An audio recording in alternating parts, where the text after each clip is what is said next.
मैया रुसल बारे हमरो लभर।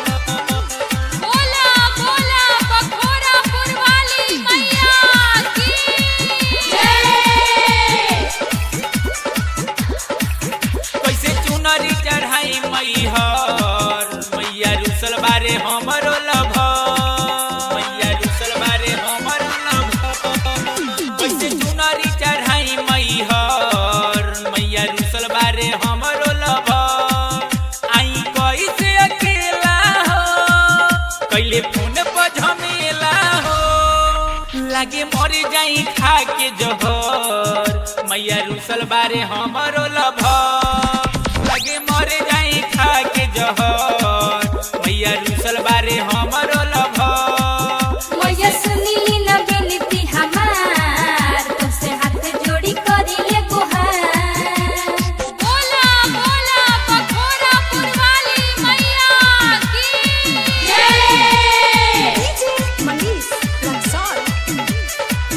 म्यूजिक बाय श्याम बाबू दाऊदपुर।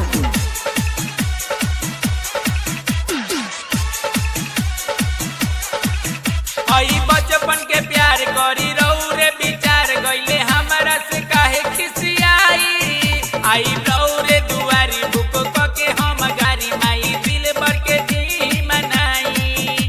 लाई मढ़ौल का फुलवा हो कली अरज का बुलवा हो। लाई मढ़ौल का फुलवा हो कली अरज का बुलवा हो।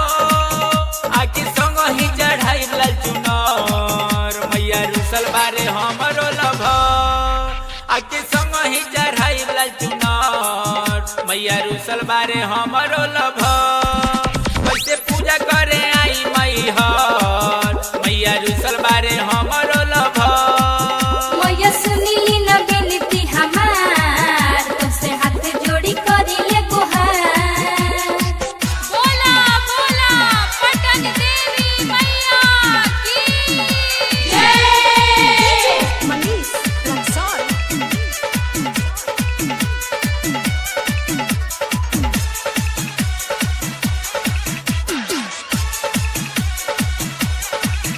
लाइटर टिंकू जख्मी कमन भइल कमी तनी हमरा से दिही बतलाई।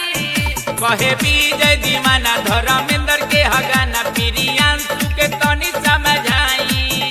मान जाई हमरो डियर खैला बिना भइले पियर। मान जाई हमरो डियर खैला बिना भइले पियर। कौन डाइनी के लागल बा नजर मैया रुसल बारे हमरो लभर। कैसे दर्शन करे आई मैहर मैया रुसल बारे हमरो लभर। कैसे चुनरी चढ़ाई मैहर मैया रुसल बारे हमरो लभर। आई कैसे अकेला हो कैले फोन पर झमेला हो लागे मर जाई खा के जहर मैया रुसल बारे हमरो लभर।